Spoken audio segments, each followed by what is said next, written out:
Assalamualaikum warahmatullahi wabarakatuh. Waalaikumsalam warahmatullahi wabarakatuh. Selamat pagi teman-teman semuanya. Bagaimana kabarnya hari ini? Adakah yang tidak hadir pada kelas kita hari ini? Alhamdulillah ya. Baik, saya yang bertanya nih teman-teman. Kalian lebih tertarik merapikan berkas-berkas yang ada di rumah atau malah melihat berkas-berkas kalian itu berantakan? Kalian lebih tertarik yang mana? Merapikan. Bagus ya, merapikan. Jadi teman-teman, kali ini kita akan belajar terkait dengan peralatan kearsipan. Pasti teman-teman sudah tahu ya peralatan kearsipan itu seperti apa. Di sini ada pun tujuan yang akan kalian capai dalam pembelajaran kita hari ini. Yang pertama adalah peserta didik mampu menjelaskan peralatan kearsipan. Peserta didik mampu mengidentifikasi jenis-jenis alat kearsipan itu seperti apa. Tapi sebelum kita memulai pembelajarannya, kita adakan periksa terlebih dahulu ya teman-teman. Silahkan scan barcode di atas ini.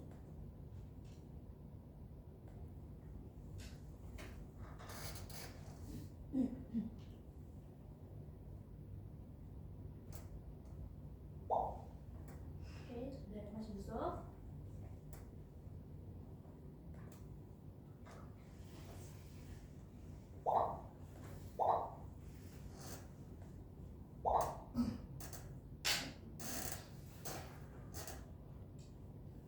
Ini namanya siapa? Jessica. Sudah semua ya teman-teman?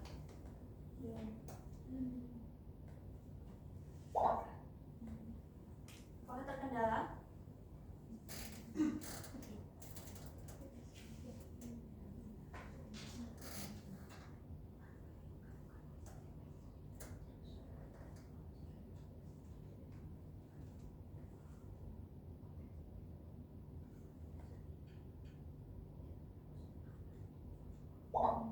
Baik, sudah semuanya ya teman-teman? Bisa dimulai?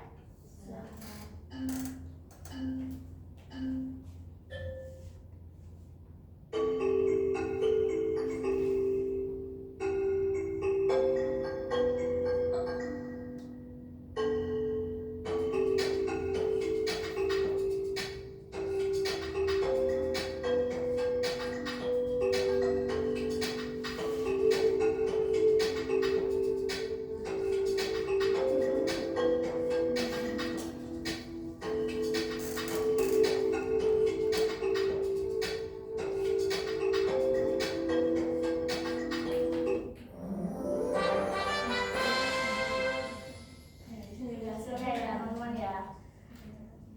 Yang pertama ada Mbak Diva, kedua Mbak Istiqomah, dan yang ketiga Mbak Puspita. Tapi tadi alhamdulillahnya semuanya jawabannya benar semuanya ya. Oke, kita lanjut saja. Nah, di sini ada motivasi nih teman-teman. Saya ingin ada yang membacakan. Angkat tangan. Siapa yang membacakan? Baik, Mbak Dita, silakan membacakan motivasi pagi hari ini. Jadi motivasi belajar peralatan kearsipan itu penting karena membantu kita menjadi lebih rapi, teratur, dan profesional. Dengan memahami cara menggunakan alat seperti film kabinet, kita bisa menyimpan dan menemukan dokumen dengan cepat. Kebiasaan ini akan sangat berguna baik di sekolah maupun di dunia kerja nanti. Baik, terima kasih ya Mbak Dita. Selanjutnya di sini langsung saja ke materinya. Di sini ada pengertian dari peralatan kearsipan ya. Ada dua pengertian dari Menurut Santo sendiri. Peralatan kearsipan merupakan kegiatan penyimpanan, pemeliharaan, dan penemuan kembali arsip. Nah, sedangkan menurut Eliandi sendiri merupakan proses pengurusan arsip agar lebih tertib, teratur, dan efisien. Nah, di sini ada peralatan penyimpanan arsip. Ada filing kabinet dan rotary filing. Mungkin adakah yang tahu perbedaannya? Ya, silakan Mbak Isti. Kalau film kabinet itu lebih kayak lemari yang ada lacinya, kalau rotary film itu kayak rak-rak yang bisa dibuka. Bagus sekali ya Mbak Isti. Terima kasih. Nah, jadi filing kabinet ini merupakan lemari khusus yang digunakan untuk menyimpan arsip dalam bentuk map. Nah, biasanya itu berlaci ya teman-teman. Lacinya itu sekitar 6 laci dan lacinya itu bisa memuat sekitar 5.000 lebih lembar dokumen. Jadi kapasitasnya itu lebih besar ya daripada laci-laci biasanya. Terus untuk rotary filling merupakan alat penyimpanan arsip yang dapat diputar.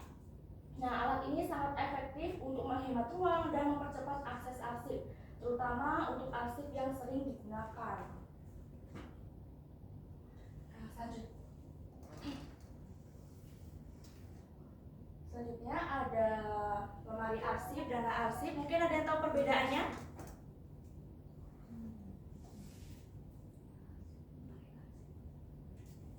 Ya, silakan Mbak Puspita.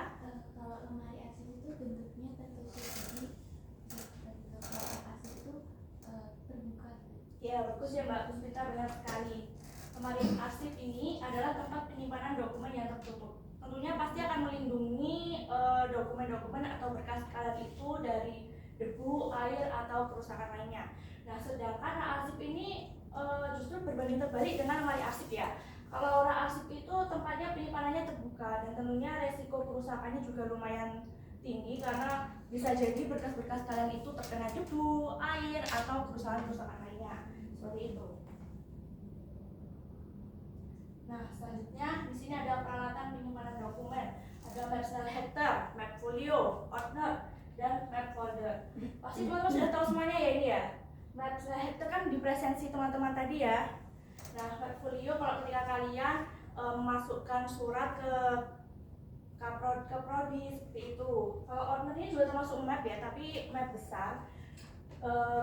Bisa memuat sekitar 500-an lebih lembar dokumen, jadi kapasitasnya juga lumayan besar. Dan juga ada map folder. Di sini ada peralatan penunjang arsip, ada guide, ada stapler, dan perforator. Kalau guide itu apa teman-teman? Pembatas. Kalau stapler, pasti teman-teman sudah punya semuanya ya stapler atau stapler itu. Dan selanjutnya ada perforator yang berfungsi untuk melubangi kertas agar bisa dimasukkan ke dalam ordner atau metering. Seperti itu ya. Baik, mungkin ada yang ditanyakan teman-teman? Adakah yang mau ditanyakan atau sudah paham semuanya? Oke, Mbak Najwa silahkan. Mengapa dokumen itu perlu disimpan dalam film kabinet? Mungkin ada yang mau menjawab dari pertanyaan Mbak Najwa, silahkan angkat tangan.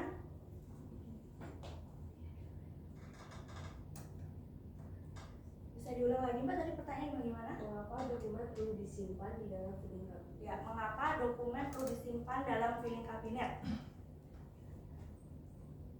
Baik, Mbak Isti. Karena filing kabinet itu kan tertutup gitu ya di pintunya. Terus kalau pencarian kembalinya juga mudah karena ada lacinya yang bisa ditarik. Ya, terima kasih Mbak Isti, bagus sekali ya. Tadi Mbak Najwa juga jawabannya, pertanyaan juga bagus.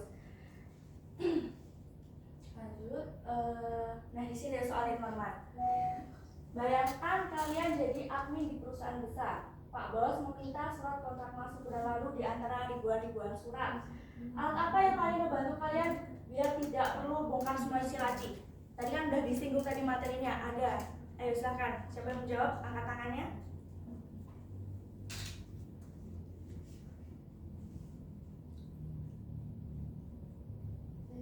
Ya, silakan. Bu yang paling membantu teman-teman. Bagus sekali Mbak. Kenapa alasannya Mbak kok pakai kayu? Karena mereka untuk membatasi surat-surat, jadinya kalau bisa menghindari tinggal dari Ya, bagus sekali ya Mbak. Terima kasih. Nah, tadi kan di awal sudah ada pretest ya teman-teman. Berarti di akhir pasti ada post test. Silakan teman-teman scan barcode-nya ya teman-teman.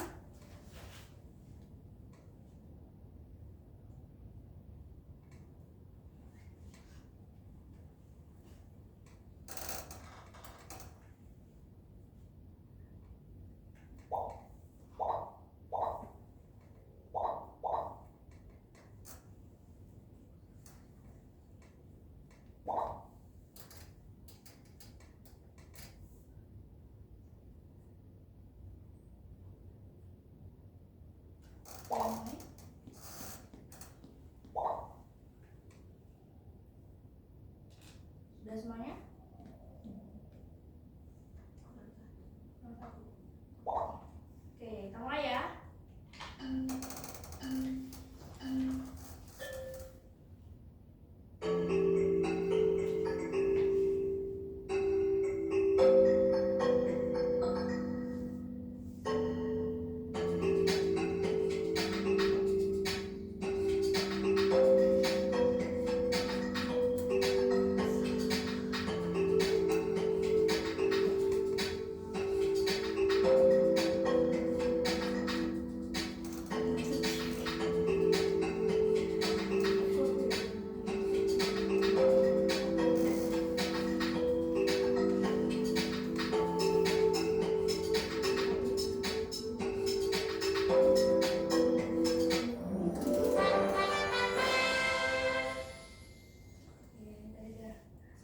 duluan ya.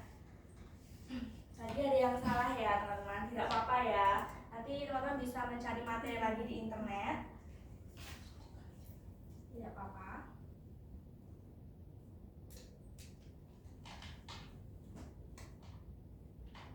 Nah, sekarang sudah kesimpulan aja ya teman-teman. Saya ingin kesimpulan yang dibacakan. Saya ingin Mas Yusuf, silahkan dibaca kesimpulannya. Sebenarnya itu adalah peralatan kearsipan adalah alat fisik untuk mendukung dan mempercepat pengelolaan dokumen, mulai dari penyimpanan hingga penemuan kembali. Dengan sarana seperti file kabinet, berbagai jenis map, dan alat mendukung pekerjaan kantor menjadi lebih sistematis. Baik, terima kasih ya Mas Yusuf. Nah, di sini ada refleksi nih teman-teman. Apa satu hal paling penting yang kalian pelajari tentang alat kearsipan hari ini? Pak, tadi kan kita sudah belajar ya, tadi ya, silakan. Jadi karena sudah menjelaskan tentang kearsipan, saya jadi lebih tahu kayak kalau map kecil itu untuk menyimpan surat-surat yang tidak banyak, terus Yeah. habis itu film kabinet itu yang seperti apa gambarnya, terus lemari-lemari arsip itu seperti apa, terus peralatan arsip itu seperti apa, seperti itu sih. Ya, terima kasih ya Mbak Gita ya. Baik, itu saja yang dapat saya jelaskan. Mungkin teman-teman bisa mencari materi lagi di internet ya, karena banyak sekali materi-materi di internet itu. Dan untuk pertemuan minggu depan, kita akan mempelajari materi terkait dengan sistem penyimpanan arsip. Ya, jadi teman-teman sebelum kita memulai pembelajarannya, belajar terlebih dahulu ya, agar nanti ketika kita berdiskusi enak gitu ya. Dan karena tadi kita sudah belajar terkait dengan peralatan kearsipan, maka kita implementasikanlah pada diri kita sendiri. Jika memang di rumah terdapat berkas-berkas yang harus dikategorikan, ya dikategorikan, diberi sekat ya. Terus kalau ada pun berkas-berkas yang berantakan, ya dirapikan. Seperti itu ya teman-teman. Mungkin itu saja yang dapat saya sampaikan. Kurang lebihnya saya mohon maaf. Wassalamualaikum warahmatullahi wabarakatuh. Waalaikumsalam warahmatullahi wabarakatuh.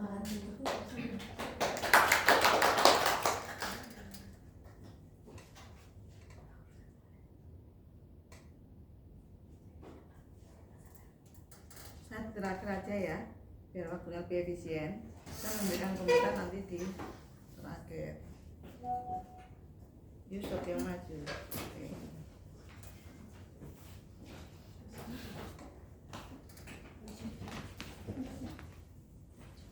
Oke.